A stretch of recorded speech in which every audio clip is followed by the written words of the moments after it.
आज आपण बघणार आहोत what is an affiliate marketing. What is an affiliate marketing. तुम्हाला सिंपल आणि साध्या भाषेमध्ये मी समजून सांगतो व्हॉट इज ॲफिलिएट मार्केटिंग. आता सपोज एक कन्स्ट्रक्शन साईड आहे. काय आहे? कन्स्ट्रक्शन साईड आहे. तिकडे जवळपास त्यांनी 50 फ्लॅट काढलेले आहेत. काय केलेले आहेत? 50 फ्लॅट काढलेले आहेत. 50 फ्लॅट त्यांचे काय आहेत? रेडी आहेत. बरोबर आहे.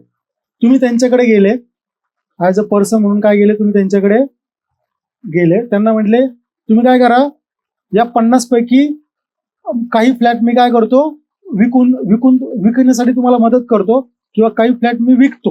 बरोबर आहे का? त्याच्यानंतर मला तुम्ही काय द्या? कमिशन द्या. काय द्या? कमिशन. लक्षामध्ये.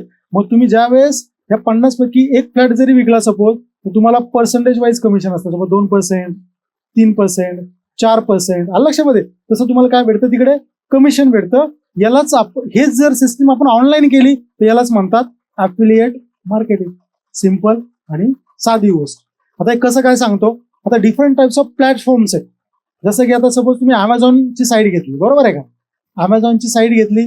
अमेझॉनच्या साईटवर तुम्ही काय, आता लक्षात ठेवा, ॲफिलिएट करण्यासाठी तुम्हाला खूप सिंपल आणि साध्या स्टेप्स आहेत. ॲफिलिएट करण्यासाठी तुम्हाला काय करायला लागतं? त्या साईटवर जायला लागतं. जाऊन तिकडे काय करायला लागतं? अकाउंट क्रिएट करायला लागतं. अकाउंट क्रिएट करताना तुम्हाला तुमचं तिकडे pan card plus account details लागतात बँकेचे. त्यानंतर तुमचा ॲड्रेस लागतो. मग तुमचं अकाउंट काय होतं? तिकडे क्रिएट होतं. मग अकाउंट क्रिएट झाल्याच्या नंतर तुम्हाला सपोज अमेझॉनच्या साईटवर जाऊन तुम्हाला प्रोडक्ट डिसाईड करायला लागतं. जसं की सपोज मी प्रोडक्ट तिकडं डिसाईड केला लॅपटॉप. बरोबर आहे. मग त्या लॅपटॉपची काय होते? एक लिंक क्रिएट होते. काय क्रिएट होते? एक लिंक क्रिएट होते. तुम्ही जर ती लिंक सपोज तुमच्याकडे 1000 लोक व्हॉट्सअपला तुमच्या आहेत. तुम्ही काय केली? त्या 1000 लोकांना ती लिंक शेअर केली. त्या 1000 लोकांपैकी 2 जणांनी तू लॅपटॉप काय केला? परचेस केला. तर त्याचं जे काय कमिशन आहे 5%, 3%, 2% बाय डिफॉल्ट तुमच्या कोणत्या अकाउंटमध्ये जमा होतं?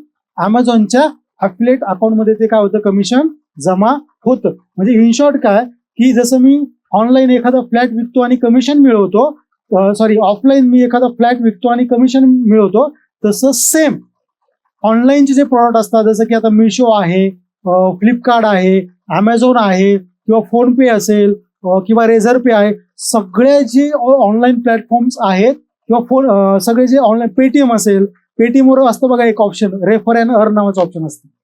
रेफर अँड अर्न नावाचं ऑप्शन म्हणजे काय? ॲफिलिएट मार्केटिंग. फोनपेला पण एक ऑप्शन असतं रेफर अँड अर्न. ते रेफर अँड अर्न नावाचं ऑप्शन म्हणजे काय?